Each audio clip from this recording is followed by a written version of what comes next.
আসসালামু আলাইকুম রহমতুল্লাহি ওবারাকাতুহু। প্রিয় বন্ধুরা, সকলেই কেমন আছেন? আশা করছি আলহামদুলিল্লাহ সকলেই খুবই ভালো আছেন। আজকের আমি আপনাদের কাছে আলোচনা করব লামের মাখরাজ সম্পর্কে। তো লাম বর্ণটি আমরা উচ্চারণ করি, লামের মাখরাজটা আমরা অনেকেই জানি না। এই জন্যে ভিডিওটি স্কিপ করে আর কেটে কেটে দেখলে আপনারা বুঝতে সক্ষম হবেন না। পুরোপুরি ভিডিওটি আপনাদের দেখতে হবে। চলুন তাহলে আজকের আমরা বিষয়টি মূলত শুরু করি।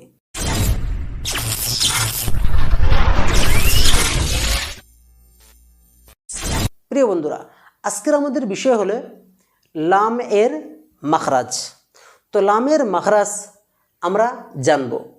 লাম বর্ণটি আরবি বর্ণমালার অন্যতম একটি বর্ণ, যেটি পাতলা বা ইস্তিফালের হরফ। প্রিয় বন্ধুরা, লাম বর্ণটি যখন আমরা উচ্চারণ করব, মুখটা মুচকি হাসির ন্যায় রেখে পাতলা করে লাম লাম বর্ণটি উচ্চারণ করব। চলুন দেখে নেওয়া যাক লামের মাখরাজটা কি। লামের মাখরাজ হলো আদনাল হাফাতুল লিসান। আদনাল হাফাতুল লিসান অর্থাৎ জিহ্বার আগার পাশ থেকে নিয়ে শেষ পর্যন্ত পুরো অংশকে তার বরাবর উপরের তালুর সাথে লাগিয়ে দিয়ে লাম বর্ণটি উচ্চারিত হয়।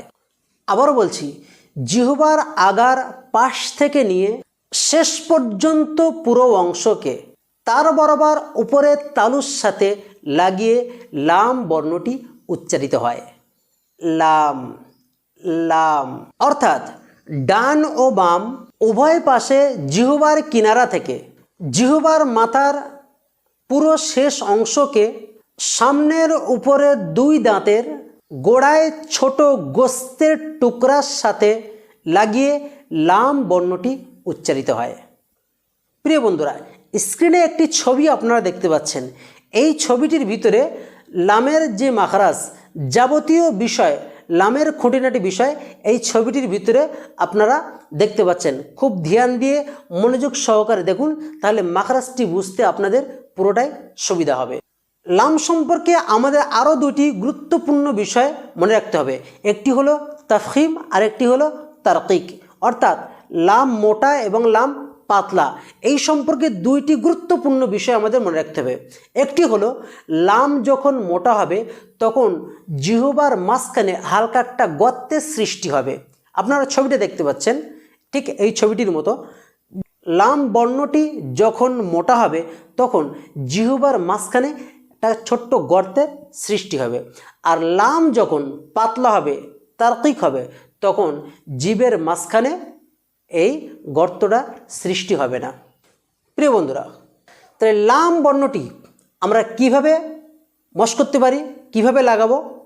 হামজা লাম জবর আল আল আল, হামজা লামজের ইল ইল ইল, হামজা লাম পেশ উল উল উল, আল ইল উল আল ইল উল। প্রিয় বন্ধুরা, যদি লাম বর্ণটি আমরা একটু ছন্দের আকারে, কবিতার আকারে যদি লাম বর্ণটি মস্ক করি, দেখবেন আমাদের জিহ্বার জড়তা অনেকটাই দূরীভূত হয়ে যাচ্ছে ইনশাল্লাহ। তাই লাম বর্ণটি আমরা একটু ছন্দের আকারে মস্ক করি। লালি লুবেল লুলাল্লানি লালনা মিনাল মুলনি মালিলাল্লানি লা, লালি লুবেল লুলাল্লানি লালনা মিনাল মুলনি মালিলাল্লানি লা, লালি লুবেল লুলাল্লানি লালনা মিনাল মুলনি মালিলাল্লানি লা, লালি লুবেল লুলাল্লানি লালনা মিনাল মুলনি মালিলাল্লানি লা। এইভাবে যদি আপনারা মশ করতে পারেন, দেখবেন ইনশাল্লাহ লাম বর্ণটি উচ্চারণ করা আপনাদের জন্য ইজি হয়ে যাবে। প্রিয় বন্ধুরা, লাম বর্ণটি আমরা যদি একটু তাফখিম করে মোটা করে পড়ি তাহলে কীরকম হবে? আল্লাহু নূরুস সামাওয়াতি ওয়াল আরদ, আল্লাহু নূরুস সামাওয়াতি ওয়াল আরদ। আল্লাহু, এখানে মূল ফোকাস হলো আমাদের আল্লাহু, আল্লাহু। আরও একটি তাফখিমের উদাহরণ দেখুন লামের, হুয়াল্লাহুল, হুয়াল্লাহুল, হুয়াল্লাহুল, লাহুল। এখানেও লামটাকে আমরা এইভাবে মশ করতে পারি। আর লামের মাখরাজটা যখন আমাদের জিহ্বাটা লাগবে, লামটা যদি মোটা হয়, লামটা যদি তাফখিম হয়, তাহলে জিহ্বার মাঝখানে কী হবে? একটু হালকা হালকা পরিমাণে গর্তের মতো হয়ে যাবে। এটা ডিভাইডেড করবার জন্যে, পার্থক্য করবার জন্যে এটা এইভাবে বলা হয়েছে। প্রিয় বন্ধুরা, তারকিক বা লাম যখন পাতলা হয় তার কিছু উদাহরণ আমরা দেখে নেব। আউযু বিল্লাহি, আউযু বিল্লাহি, বিল্লাহি, লাহি। এখানে দেখুন জিহ্বার মাঝখানে কোনো গর্তের সৃষ্টি হচ্ছে না। বিল্লাহি, আউযু বিল্লাহি। আরও একটি উদাহরণ দেখুন, বিসমিল্লাহি, বিসমিল্লাহি, বিসমিল্লাহি, বিসমিল্লাহি। এখানেও গর্তের সৃষ্টি হচ্ছে না। প্রিয় বন্ধুরা, আজকের এই ভিডিওটির ভিতরে আমরা মূলত কি আলোচনা করলাম? লামের মাখরাজ সম্পর্কে।